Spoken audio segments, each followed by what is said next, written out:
dear Professor Krishna Bhatt. We call him as Professor's Professor, Maestro, right? And other distinguished people I can see in the audience, my good friend Sri Dattatreya, and various other distinguished guests, students, youngsters. When I was told that we will have the discussion about the current situation of the Indian economy and the nature of the issues and future, I was just reminded of my postgraduate days, where we used to have 3 courses. We have to choose 2 out of 3 in those days in PG. 2 out of 3. And the 3 courses were, one is, used to be called in those days American Economic System. Other was called European Economic History. Third was called Indian Economic Problems. So, first is American Economic System. Second is European Economic History. They had a huge backlog of history. Somehow when it comes to India, it was felt that we should deal with Indian economic problem. Anything to do with India is a problem, which are expected to be solved. Be that as it may, it is like that. See, globally what is happening today is something which I think we will spend some maybe 4 or 5 minutes and then see what are the strengths and challenges to India.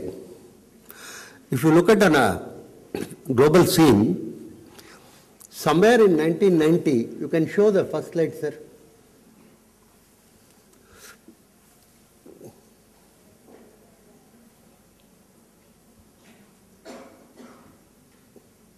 No, further in the old past or anything.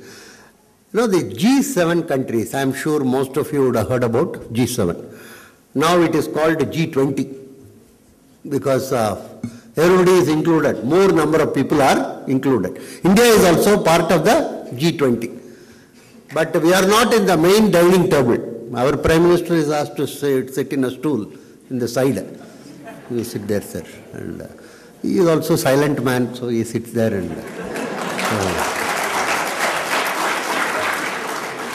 So, incidentally, he was my teacher, so I can take a little liberty about it, right? Nice person. He is a totally silent man. You should appreciate him. You cannot... one thing at least is he is not very brash or he doesn't, so he sits there only. G20 has been created, but G7 is still the main thing. So, if you go back in 1990, G7 had 51% of the global income or global GDP, as it is called. Those who are with some amount of economic background will know, gross domestic product we call it, sort of world income during that year. And emerging markets, we all had 36%. Mainly the 4 emerging markets are India, China, Brazil and Indonesia. These are the 4 big in terms of what we may call the numbers. There are other emerging markets in Africa, Latin America, various countries. And PPP we have written, don't worry about that. That is purchasing power parity adjusted. That means comparable data. Inflation has been adjusted, another thing. So that is why it is called PPP. That's a technical issue. We don't have to go into that.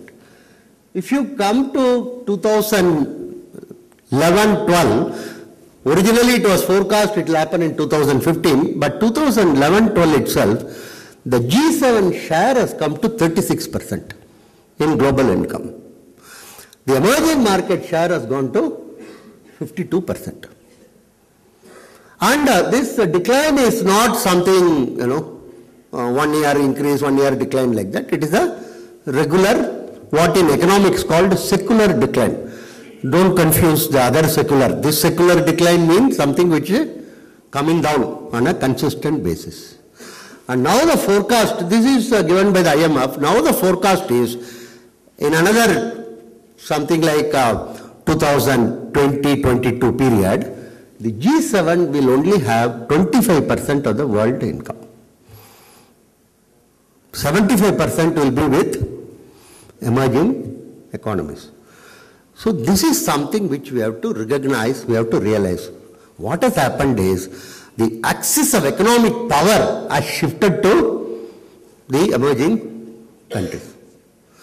This is now recognized by the Western powers themselves. Wall Street Journal, New York Times, everybody is writing about it actually, that we have lost out in the game. So this we have to very clearly understand, which means we have something more to do. Our responsibility has increased in terms of being a large economic power in the world. Ours, China's, all of these. We have to create alternate institutions, for instance. We have to create alternate for United Nations. We have to create alternate for World Bank. We have to create alternate for IMF. All these have to be done by these countries.